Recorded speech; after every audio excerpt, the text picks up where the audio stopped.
And I'm your host, Lisa Grace, and Samantha Fury is also our host today.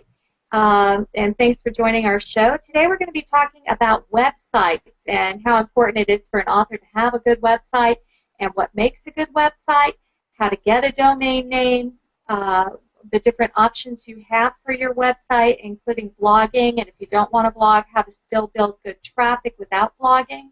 And we're going to cover all those topics. So the first thing I'd like to do today is show you one of our websites. This is my one for Angel in the Shadows. This is one of the first books in my series. Let me get that up here on the screen share. While she's doing that, I'll say you can never get your website too early. As soon as you know you're going to start writing is a good time to start working on your website. Yeah. Let's see. I always suggest that people, pick out, there's the free versions. Most people need to start out with the free versions so you can kind of get used to them and understand how they work, because there's Weebly's and there's webs.com. Okay, I think it's coming up now. There we go. Okay. It's pretty clear that it's Angel in the Shadows, that this website, that's the main thing that this is about, and it's because it really is about my Angel series. But you'll see over here on the left that there are all these different pages. So, for instance, I have a page for the second book in the series, and that should come up here. Here we go. There's the second book in the series, Angel in the Storm, and the third book in the series, Angel in the Ice, and you can see how every page is different. At the bottom of every page is order links. If people want to order the books, there's links that they can click on to order the book. And because I'm an author and I write novels, that is the most important thing on mine. And if you want to get an idea of how different they can look, here is Samantha Fury's for the Street Justice series. Lisa's is a webs.com, and mine is a Weebly. And we just have different tastes. Right. Now, this is a Weebly. Now, I had all kinds of different formats I could pick from, and I am getting ready to make a change on mine, honestly, to make it a little bit more. I want to change it up. I've had this one too long. Here is Samantha's, and you can see her Charlie's Angel book. Hers has the tabs at the top, which I really, really like. I'd like to put my Angel series up here and get the tabs at the top, so I will be changing the way mine looks. And as Samantha mentioned, she goes to Weebly.com for her free website. I go to freewebs.com for mine. And that's the beauty of it, is you can go to, there are different places that you can go to. And at the bottom of the discussion for this YouTube video on Indie Author Chat websites, we will have links that you can go to find these places. So the first thing you're going to want to do is scope out your different website options. I do pay $99, even though you can get it free through FreeWebs, it would have advertisements on the side. And because I deal with teenagers and I write for teens, I don't want ads on the side, because with angels and demons, I'd have things popping up for psychics and Ouija boards and fortune and gambling, and I don't want those kind of things. I don't want my teens exposed to that. So I do pay $99. And then that also allows my domain name to be whatever I want it to be. And I have two domain names that pop into, that's the title that you type in, the www dot, that's your domain name. And I have angelintheshadows.com and lisagracebooks.com. So I have two different, whatever the domain names. And I've bought more domain names, too, to also kind of tie up my brand. And Samantha, who do you go to for your domain names, and what domain names do you have? Well, I've bought them through Weebly also, but that's a little more expensive. So for my website, I go with the Weebly Pro plan, and that does not include, it's only $69 a year, but that does not include the domain name. I get that through GoDaddy. And the first time you get it through GoDaddy, it's normally kind of cheap. I think I got it on sale for like $2.99 or something like that for the first year. Then you can add the privacy, and there's all kind of things you can add, but you can get your domain name from them from anywhere from $15 and under, and then you can keep it for 1 year or 2 year. I suggest keeping your domain name on auto renewal because it's so hard to get a good domain name, and that's one of the first things when you decide you're going to write. You need to, before you even like put anything out, you need to go and see what kind of domain name you can get, because you don't want to be Samantha Fury and then find out you can't have the domain name. Yeah. It might want to be I write books instead. You might have to change your branding a little bit according to your name. Thankfully, nobody had Samantha Fury or Samantha Lovern, so I'm www.samanthafury and www.samanthalovern, and I got both of those from GoDaddy. And it's like I said, I wanted the pro site also as Lisa. I didn't want all the ads, on there. I wanted it to look nice and clean. And also with Weebly, there's things that you don't get unless you go pro. Like I have an audio sample, and it's really easy to upload an audio sample through Weebly. And then there's just all kinds of different features. But I suggest that people start out with the free version, see which one you like, because you may go to Weebly and you may absolutely hate it. And then you hear you bought the pro plan for a year. So you need to try them out. But always check out those domain names. And you can do that easily. You can go to GoDaddy and they have a little screen, or you can just type in www and start seeing. And if it doesn't show up, then more than likely it's available. But I was hunting domain names today, and a lot of people will scarf up names just so they can charge you more later. So the sooner you can get yours settled in and bought, the better off you'll be. Right. I do want to mention, I do think freewebs.com is cheaper now. I think they've gone down to like $60 from the old days of just a few years ago. So I do think they are like closer to $60 a year now for that. And my domain names, I get them through BuyDomain. Where do I get them through? BuyDomainNames.com? Yeah, BuyDomainNames.com. And like Samantha said, they're usually about anywhere from $10 to $15 a year, most names. But what I did is I do have mine on auto renewal, but then my credit card, the number on my credit card, you know how you have to renew your credit card every 3 or 4 years of the year. So, and I had that set up on a different email address that I no longer use, so I didn't get my automatic renewal. I almost missed it, but I did get it. But what I did this last time is I renewed it for like 10 years. Well, I mean, people, they'll see that you're using it, and anything indie authors is really hot right now. I was trying to find a domain name this evening for an indie authors website I'm working on, and it's really hard. I mean, so many people just buy them, and then now they've got this thing where you auction off. GoDaddy's got this auction, so, you want to get your name as quick as you can and figure out what you're going to be writing under so you don't lose the option of having your own name as your www. fill in the blank. Right, that's true. So, but Lisa Grace is such a popular name, and there's a lot of adult actresses that have the name Lisa Grace, so that was already taken, but there weren't any authors with just Lisa Grace. So I really wanted that name, so that's why I did the Lisa Grace books. So that way, and I got that because I saw on the back of Dennis Lehane's stuff, he had Dennis Lehane books. So I decided, well, if it's good enough for him, it's good enough for me. And that's why I decided on Lisa Grace Books at yahoo.com, lisagracebooks.com. Facebook that's lisagrace.75 for my personal page, and then I have a Lisa Grace Books page for my books. So everything I'm doing on Twitter, I'm Lisa Grace Books. I'm trying to do everything Lisa Grace Books just to make it easier. And I think that comes with branding. Having your website is definitely part of your brand. And that's the other thing I wanted to point out is if you looked at when we were showing the screen share of Samantha's, you'll see how hers was more romantic. Mine is more young teen, 12 to 16, trying to appeal, more comic booky, more, and that's very much on purpose because of who I'm writing for.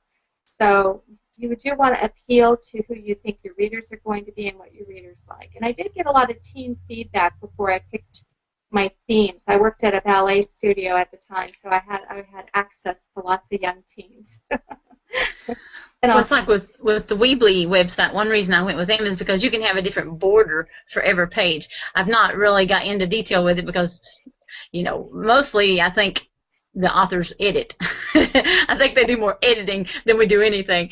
So a lot of times the website will get pushed to the back burner, but you can change every page. And like you said, with the Samantha Lovern, I got a good big stock image, with a couple on the beach, and I put, where romance comes to life. So, that's, as soon as they go there, they go, oh, this is, I see a couple hugging. So, that means romance. So that's branding is, I know we're getting back to branding in a way, but it's so important. And with the website, so that way you need to kind of brand your website with your sense of writing. However, if you're like I know she's got lightning striking, scary. So, it has to be more about you again. right, and it does. So you want to set it up for you, set it up for your reader. Think about what your reader would like, put it in their shoes. They're going to want, I'll tell you, nothing bugs me more than when I go to an author's website and I can't find the order button for the books. So you want to make sure your order buttons for your books, so they can order your books in the format they need it, are pretty much front and center. You want to have it right there. Mine are on my home page. So you don't have to even go to my book pages. It's right there, and I give you 4 or 5 different options. You can order it from Amazon. You can order it from Nook. You can order it from Smashwords. You can order it EPUB or for your phones. So you want to have all that very much front and center. Then you want to have a like button or your Google Plus button. What other buttons do you have on yours, Samantha? You want to have those buttons for them to click on too, besides being order it. I have the Facebook and I have the Smashwords, where they can go buy non-Smashwords, and I have the Twitter button to follow me on Twitter. I mean, the buttons are really endless. I think you can even have a blogger button now. But I always try to have free chapters. And like with the Street Justice series, it's all I've done so far, but I have everything with it. I have the book trailer, I have an audio sample, I have everywhere in the world that you can buy it. I have free chapters, which is a plus because a lot of people, you want to hook them, you want to give them enough, so I always try to give them at least 5 to 6 chapters of the first, the first part of the book, trying to get them hooked so they can't stop reading, so they have to go buy it.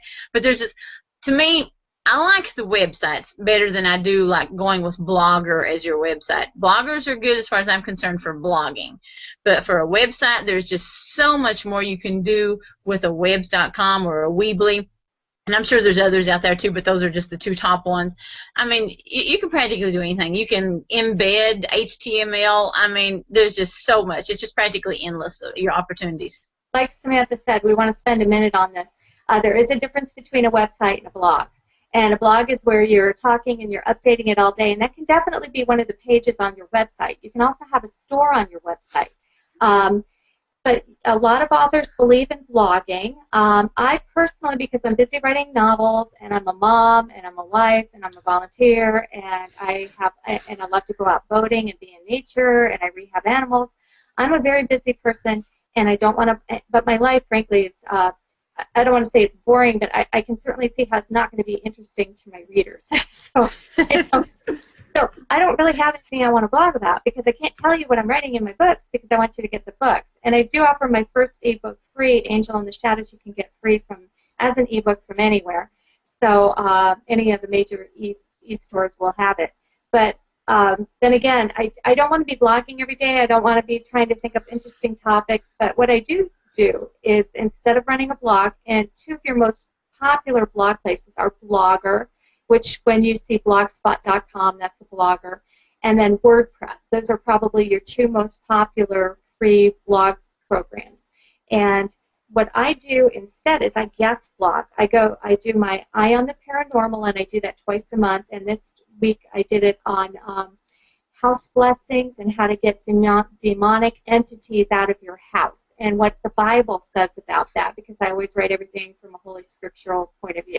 So that's my little niche there. But so I only guest blog. And then I had another author that sent out a plea on one of the websites Samantha and I go to quite a bit, cavewords.com, and I really recommend you go there because there's a lot of industry news there, free, and more than you can wrap your head around. It's like getting a master's degree in novel writing if you hang out there. And anyway, at Cavewords, she had put out, well, I need authors to fill some guest blog spots. And then she gave some of the suggested topics. And one of the other things I write about is because of the movie contract, my books have been optioned for a major movie, and it's already moved into the development phase. So I write about my experiences of turning my books into a movie and what I'm learning on the author end of things. So you'll be seeing that on her, Jill Edmonston is her name, and you'll be seeing that on her website soon. But I don't want to do a full-time blog. So I do just guest blogging. And that's my way of reaching maybe people that haven't heard about me or my books. And the other thing you can do, and this I also enjoy doing, I've got about 4 or 5 articles up there, is squidoo.com. You can do free articles on squidoo.com. You can make them as long or as short as you like. It's very picture-friendly to add pictures in, and you can put polls in there if you want to do a reader poll about maybe what's their favorite type of zombie or vampire or type of romance, or what's your favorite setting? Do you prefer a beach setting or a mountain setting? You can do all kinds of polls and stuff. But then at the very end, they have a section, and you can put things from the Amazon store in that section that they can buy. And if they purchase anything, you get part of that credit. So Squidoo is a great place to do some guest blogs.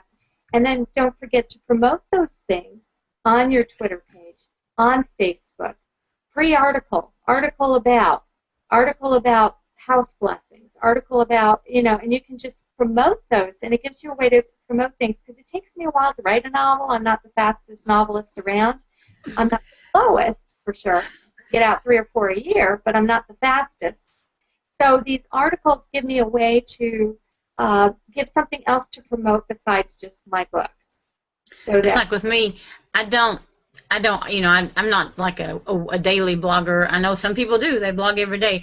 But I put it out there, and most of mine's for other authors. I think one of the biggest thing is Microsoft Word, how to set up your page for a 6x9 book so you always know where it's at. And I actually started blogging some of these things because people kept coming to me. I've been doing this since 2009. I know I'm not been around as long as some of them have, but you learn a lot, and people will come to you and ask you, well, how do I do this and how do I that? So I started taking screenshots and making blogs. And like Lisa said with guest blogging, I don't blog every day, but I blog enough that it puts it out there for other authors, so that way whenever they say, how did you do that, you can just give them a link and say, here, this is exactly how I did it. And I was surprised how many people was finding that just by Googling Microsoft Word formatting. And I was like, wow, does this mean people find this? So I get like anywhere from 600 to 900 hits a month on my blog. I know that's not a lot, but it's exciting for me that many people can find me accidentally, because I don't advertise it a lot. If I put a new post out, I'll, like Lisa said, I'll tweet, I'll share it on Facebook, on Google Plus, and speaking of that, there's so many places you can be, but anyway, back to the topic, blogger and website. If you want to blog, WordPress is kind of like the high society of blogger. It's a little more fancier looking. You can put a few more things in, but it's a little hard to figure out. I like Blogger, and I have one of both, but I stick with Blogger. Okay, that about wraps up this show. We touched on the main places to go for a blog. You need to go to either Blogger or WordPress.com to get your blog. You can get them free, or you can pay for advanced options. You need to tie your domain name into your landing page, and there are other things that you can do. If you're not interested in blogging, which is the main part of a lot of author websites, you can just go ahead and guest blog, which is a perfectly viable option too, especially if you're a novelist like me. So thank you for joining us on Indie Authors Chat today, and this topic was on websites, and we hope to see you on some more of our shows. Thank you for joining us. Bye.